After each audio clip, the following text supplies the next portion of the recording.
Oi pessoal, meu nome é Gabriela, eu sou psicóloga e hoje a gente vai falar um pouquinho e pensar, refletir na verdade, sobre quais são os limites da indústria da beleza. Vamos lá!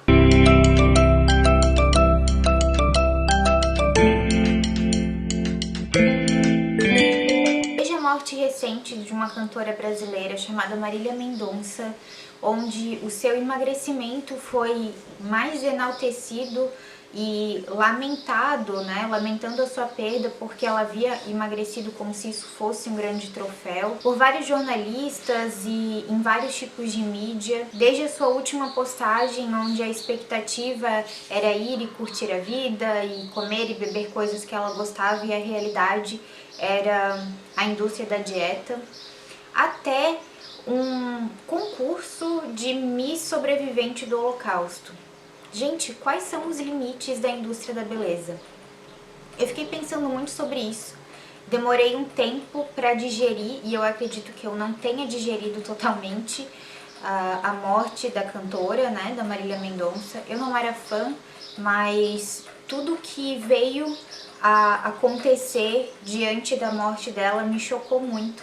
Principalmente a sua última postagem, no qual eu fiquei pensando o quanto se perde de vida enquanto se tenta ir atrás desse discurso da dieta, da beleza, em busca de um ideal, em busca de um padrão. O quanto de vida se perde aí? A morte dela me fez pensar na vida como um todo, como esse rompante, algo que a gente realmente não tem controle, a gente só acha que tem, mas me fez pensar também no quanto a gente é movido por essa indústria, por essa estética.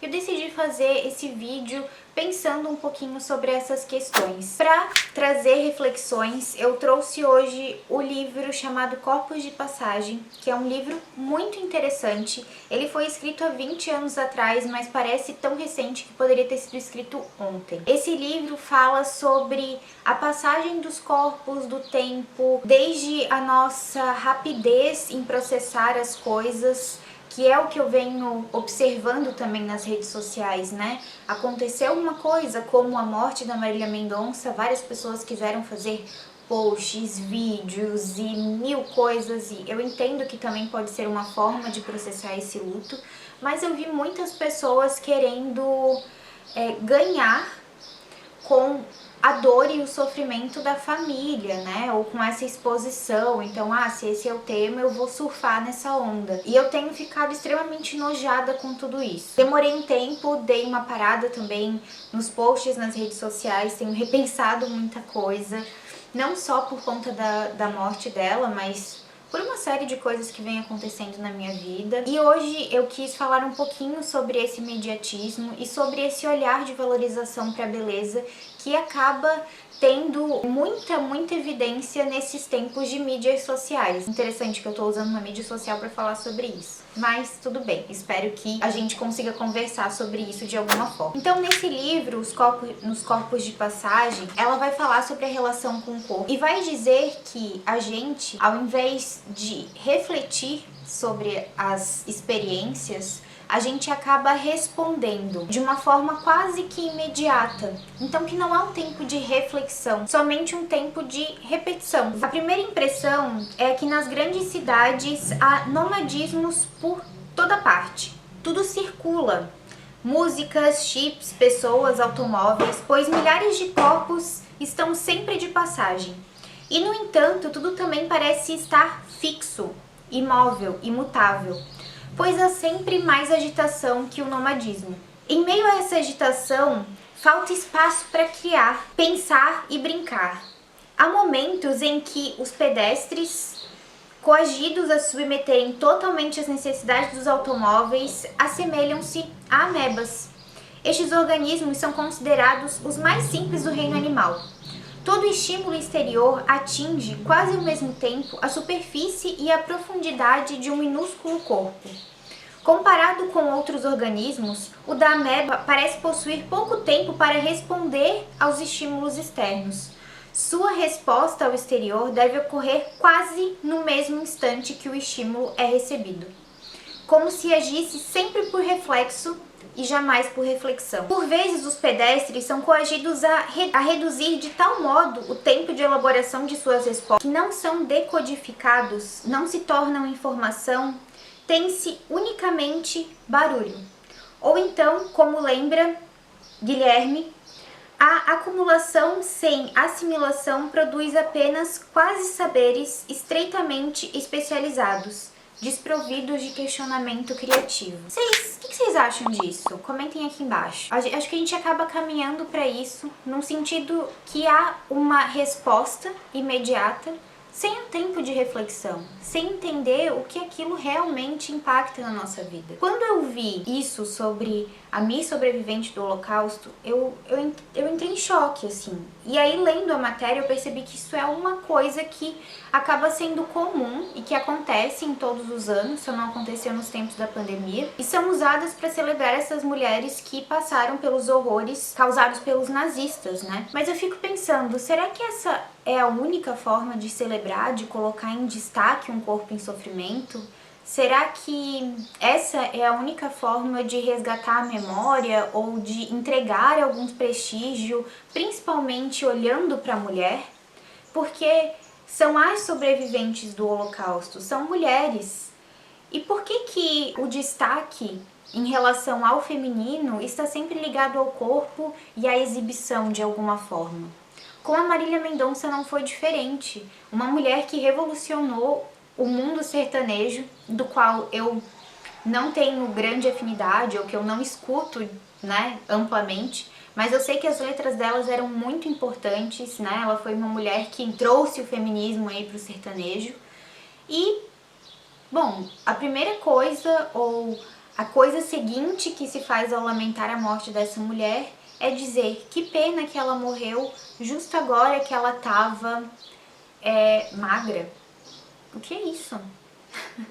Então, quer dizer, nada importa, o que importa é a sua beleza, o que importa é o tipo físico que ela estava. Magreza lembrava a doença e o peso do corpo não pareciam pesar. Entretanto, no decorrer deste século, os gordos precisaram fazer um esforço para emagrecer que lhes pareceu bem mais pesado que o seu próprio peso. Como se os gordos precisassem compensar o peso do próprio corpo, sendo fiéis a produtores da alegria e do consolo. A gente vive hoje, tendo essa questão da gordofobia, um olhar para a magreza como se fosse um olhar de saúde. E isso é totalmente equivocado. E a gente tem uma questão também hoje em dia que é como se o corpo fosse um mero objeto. Se ele não fosse um corpo funcional, um corpo marcado por histórias, um corpo marcado por linguagem, um corpo subjetivo. E parece que esse corpo hoje se torna um corpo plástico e simplesmente maleável, como se fosse uma massinha de modelar, e que a gente pode trocar ele a qualquer momento, de qualquer forma, sem pensar na finitude. Algo que fica tão próximo de todas essas cirurgias ou desses procedimentos estéticos super invasivos. Me parece que a busca por essa eternidade dos corpos leva à proximidade incrivelmente próxima à finitude, à morte, porque é uma linha muito estreita entre essas duas questões. Então aqui a autora continua: trocar de corpo sem cessar, de acordo com as circunstâncias, como se troca de site, de roupa, de shampoo. Não dar conta de si mesmo em sociedade nas quais o si mesmo se tornou um negócio de total responsabilidade de cada um, torna-se um novo fantasma, tão terrível quanto o antigo fantasma das culpabilidades escondidas às 7 chaves. Então tudo isso tem tudo uma questão muito neoliberal, né, de que a gente olha para um corpo como se ele fosse um negócio, né, como se ele fosse uma máquina. E não é, né, gente? Com essa pandemia, a gente passou por tantos medos. Bom, eu passei por tantos medos, meu corpo foi casa de medos. Bom, meu corpo foi casa de medos, de sensações que eu jamais imaginei que eu ia sentir. O meu corpo é suporte de toda uma vida, de marcas que eu trouxe, né? E parece que hoje, cada vez mais, a gente preza pelo apagamento da história e dessas marcas. A multiplicação de imagens sobre corpos saudáveis, sempre belos, é bem mais rápida do que a produção real de saúde e beleza no cotidiano. A corrida rumo à juventude é hoje uma maratona que alcança jovens e idosos de diversas classes sociais, mas estes não conseguem ver o pódio, porque se trata de uma corrida infinita. Ignoram quem compete com quem. Talvez porque a principal competição se passe dentro de cada um, entre o corpo que se é e o ideal de boa forma com quem se sonha. Gente, é isso. Eu queria conversar com vocês sobre esse tema. Eu não tenho nada fechado. Foi mais um vídeo para colocar aqui as minhas inquietações. Quero que vocês comentem aqui embaixo o que vocês pensam sobre esse assunto. Eu venho ficado extremamente incomodada com isso. Não sei muito bem o que fazer a respeito, a não ser a falar em análise e a comentar aqui com vocês.